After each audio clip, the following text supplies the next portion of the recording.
Assalamualaikum warahmatullahi wabarakatuh, teman-teman Dua Aufa. Seperti kita ketahui bersama bahwa kemerdekaan Republik Indonesia diraih atas perjuangan para pahlawan. Di antara sederet para pahlawan tersebut, salah satunya adalah para ulama atau kiai yang ikut andil dalam mengusir penjajah dari bumi pertiwi. Kali ini kita akan mengulas tentang perjuangan Kiai As'ad dalam mengusir penjajah. Siapakah sebenarnya beliau ini? Kiai Raden As'ad lahir pada tahun 1897 Masehi di sebuah perkampungan dekat Masjidil Haram di Mekah. Nama kampung tersebut adalah Syi'ib Ali.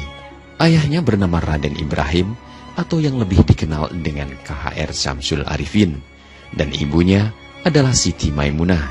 Silsilahnya, Kiai Raden As'ad adalah keturunan dari Bendoro Saud atau Tumenggong Tirtonegoro Bupati Sumeneb di kala tahun 1750 Masehi.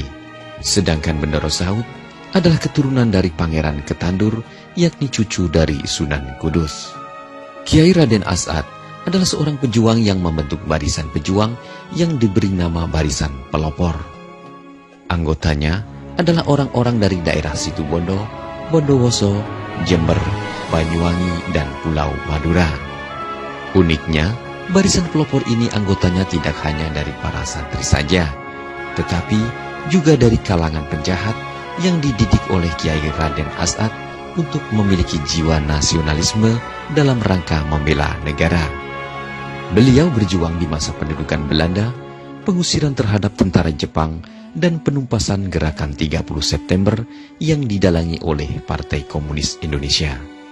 Kiai As'ad juga berperan sebagai mediator berdirinya Jam'iyah Nahdlatul Ulama dan anggota dari Konstituante pada tahun 1957 sampai dengan 1959. Teman-teman Dua Aufa, Kiai As'ad dikenal sebagai seorang kiai yang sakti mandraguna. Beliau mempunyai karomah, ilmu agama yang mumpuni, dan dipadukan dengan ilmu bela diri. Dalam catatan Kiai Haji Abdul Mun'im, pada saat sekutu kembali melakukan agresi militer ke Indonesia, mereka telah menyiapkan titik-titik yang dianggap strategis untuk digempur dan dihancurkan.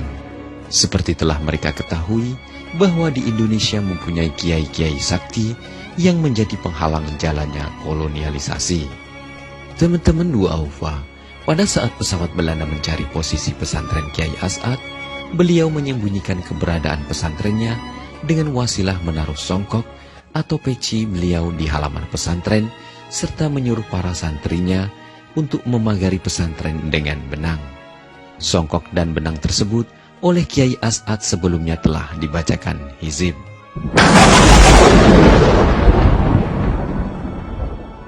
Dan bisa ditebak, pesawat Belanda tidak bisa menemukan jejak keberadaan pesantren Kiai As'ad, dan tank-tank Belanda pun tidak mampu mendeteksi keberadaan pesantren tersebut. Pada hari berikutnya, Kiai As'ad menyuruh seorang santrinya untuk meletakkan lagi songkok beliau di tengah hutan. Kemudian, santri tersebut langsung membawa songkok dan meletakkannya di tengah hutan sesuai perintah Kiai As'ad.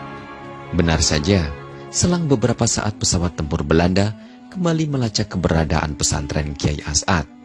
Mereka melihat bangunan sebuah pesantren di tengah-tengah hutan tersebut.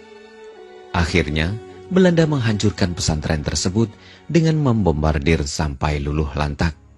Keesokan harinya, seorang santri diperintah oleh Kiai As'ad untuk mengambil songkok yang kemarin diletakkan di tengah hutan.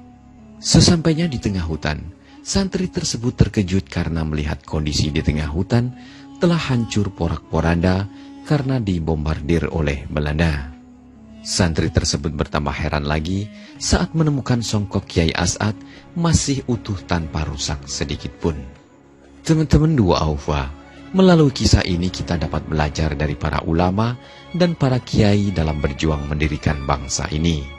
Tidak hanya berbekal pikiran dan kekuatan fisik, namun juga disertai mujahadah pada Allah Subhanahu wa Ta'ala, baik melalui ibadah-ibadah, misalnya tirakat, berpuasa, wirid, dan hizib. Kiai As'ad wafat pada tanggal 4 Agustus tahun 1990 Masehi dan dimakamkan di Kompleks PP Salafiyah, Safi'iyah, Sukorejo, Situbondo, Jawa Timur. Teman-teman dua Aufa, demikianlah kisah songkok Kiai As'ad melawan pesawat tempur dan tank milik Belanda. Semoga bermanfaat. Akhirul kalam, wabillahi taufik wal hidayah. Wassalamualaikum warahmatullahi wabarakatuh.